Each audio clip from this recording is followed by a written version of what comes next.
All right, YouTube, what is happening? Afro-Cuban here. Welcome back to what my DC movie universe would be like. Now, this is the series where I hypothetically reboot the DC universe and break down in order what movies I would put out and give you details on the plot and synopsis of each film. Okay, so next up we get The Flash. Now, in my universe, Barry Allen, he isn't just some young, clumsy comedy relief. In this, he would already be in his prime. He's already been Flash now for about 5 or 6 years. The citizens of Central City, they already know and love him. Now, because he's in his prime already, he's very cocky. He's a fast talker, he's a wisecracker, he even uses one-liners. Now, getting into the story for this movie, I would keep it very simple.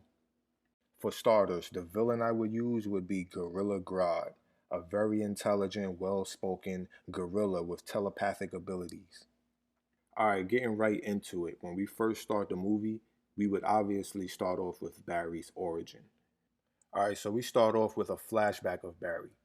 He's 10 years old. He's in his room playing with his toys. But then he hears a loud smash and a whoosh sound. So Barry looks out his room and he calls out, "Mom? Dad?" And then he hears his mother. She yells back, "Barry? Barry, stay in your room, sweetie." But obviously he doesn't listen. He goes downstairs to see what's going on. A big gust of wind whirls through the house, knocking the furniture over. It feels like a tornado. It's unclear what causes it or what's happening. All you see is a bright yellow blur zipping through the house and knocks everyone unconscious. And when Barry comes to, he sees his mother dead on the kitchen floor. She's been stabbed. His father, still unconscious, with the knife in his hand. And then moments later, as the father starts to wake up, police burst through the door and tells him to drop the weapon. He immediately drops it and puts his hands up. Police tackle him to the ground, and Barry is yelling, "Leave him alone! It wasn't him!" And while he's on the floor being handcuffed, the dad whispers, "It's okay, Barry. Just do what they say." And that's when one of the detectives stands him up and tells him, "Henry Allen, you're under arrest for the murder of Nora Allen." Barry is distraught and bawling in tears as his world comes crashing down. We then cut to 10 years later. Barry is now an adult, working as a forensic detective. During the day, he's working and using his forensic skills to help the Central City police solve crimes. And then at night, or on his off days, he's secretly working to gather enough evidence to prove his father's innocence. So one night, he steals the evidence weapon used at the scene of his mother's death, the knife. It's sealed in some sort of lead case, and as he takes it out to examine it, he sees yellow static on the blade. It travels down to the handle and shocks his finger. And at that moment, he notices time has drastically slowed down because he drops the knife, but it just floats in the air, falling very slowly. And then he sees a fly, but it's not moving. Its wings are flapping in slow motion. He's the only thing moving at normal speed. Everything around him is in slow motion. He reaches out to grab the fly, but then a bolt of lightning cracks down, breaking through the ceiling windows and hits Barry, sending him flying into a bunch of chemicals. This is the birth of the Flash. Barry wakes up and notices he now has a static aura, red electricity crackling around his body, and he can now move so fast that it feels like the rest of the world is frozen. So now we cut back to present day. We see a dark, creepy facility in the middle of nowhere, and inside you hear different animals screaming and roaring in agony. Then we see inside a room where a scientist is running tests on these animals: monkeys, dogs, gorillas, bears, etc.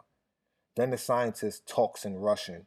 He says that they're all failures, and then one by one he begins to execute each animal, shooting them in the head. He finally walks up to the cage of one of the gorillas, and just as he's about to pull the trigger, the scientist drops the gun. He begins twitching, his nose bleeding, eyes rolling to the back of his head. And then the scientist picks the gun back up and shoots himself. And at that moment, the gorilla slowly stands up and says, "Imbecile."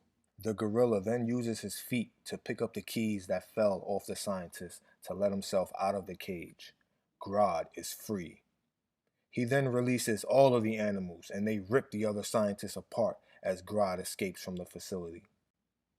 Now, like I said, the plot and story for this movie is very simple. Basically, Grodd has telepathic abilities, but he can only control one person at a time.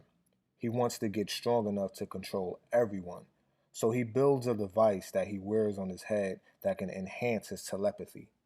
Then later, his new objective is to gain access to all of Earth's satellites, so he can transmit a giant brainwave frequency using the device he's built. That frequency would travel to all the satellites and send a huge telepathic wave throughout Earth and give Grodd the power to control every person on the planet all at once. So, Grodd ends up breaking into the Pentagon cell tower to complete his mission, and Flash goes there to stop him. We get a big climactic battle with Grodd and Flash.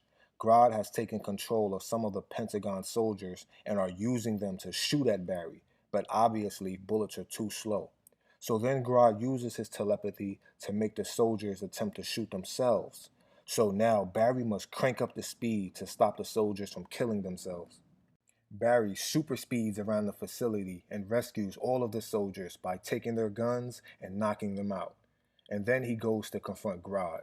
Grodd tries to use his telepathy on Barry, but Barry is so smart, he's able to speed up his brainwaves to a point that it's impossible to brainwash or control him. So now it comes down to a fist fight. Flash and Grodd throw each other around for a while, but somehow at the last second, Grodd is able to get the upper hand. He's much stronger than Flash and manages to injure one of Flash's legs during the fight. This gives Grodd enough time to send his frequency to the satellites. So now Flash has only a few seconds to come up with a plan. Usually Flash just uses his speed to punch people, but now he has to actually use his brain to save the day. So, Flash comes up with the final solution that he has to simultaneously destroy the cell tower and destroy Grodd's helmet. Now, in order for it to practically be simultaneous, he would have to be moving faster than the speed of light and sound, faster than he's ever ran before. So now, even with one bad leg, he charges up. An electrical field forms around Barry. Red lightning bolts start shooting from his body, and he takes off so fast the sound barrier breaks, causing a shockwave that levels half of the building. Flash runs to the cell tower, yanks down all of the wires, and absorbs the electricity. And then he runs back over to Grodd and grabs him by the head, sending a huge electric shock through his helmet, not only destroying the helmet, but nullifying his telepathic abilities. Flash did all of this in 0.3 of a second. So finally, Grodd's frequency is cut short and doesn't finish transmitting, and the day is saved. Flash then zips over to Grodd, who's on the ground, too weak to move. Flash leans over him and says, "Now that was a shocking outcome." And then, while the helicopters and police sirens are approaching from the distance, Flash just zips away, and Grodd, who's still laying on the floor, just whispers, "Imbecile." So now we get to the end of the film. It's sort of like an epilogue. We fast forward a few weeks, and things are returning back to normal after Grodd has been beaten and taken into custody. Barry is zipping around Central City doing his Flash thing, but then he sees a car swerve off the road uncontrollably and is about to hit someone. So he super speeds over to try to save them, but then a bright yellow blur zips in front of him and pushes the civilians out of the way before he can get there. Barry has a quick flashback to the day his mom died, and he remembers seeing a similar yellow blur. He wasn't fast enough to catch up to it back then, but now he is. A surge of red electricity crackles in his eyes, and Flash takes off after the blur. But it's moving so fast, Barry's unable to make out what it is. So as he runs faster and gets closer to it, he notices the blur starts to look like a man. They both come to a complete stop inside a house. And that's when he hears a young boy upstairs. Mom? Dad? And then Barry looks over and sees his mother. She yells, Barry? Barry, stay in your room, sweetie. Flash then realizes that he has somehow ran back in time. He looks over at the yellow blur. It's a man, wearing a Flash costume, but the colors are reversed. And his face is vibrating so fast we can't see who he is.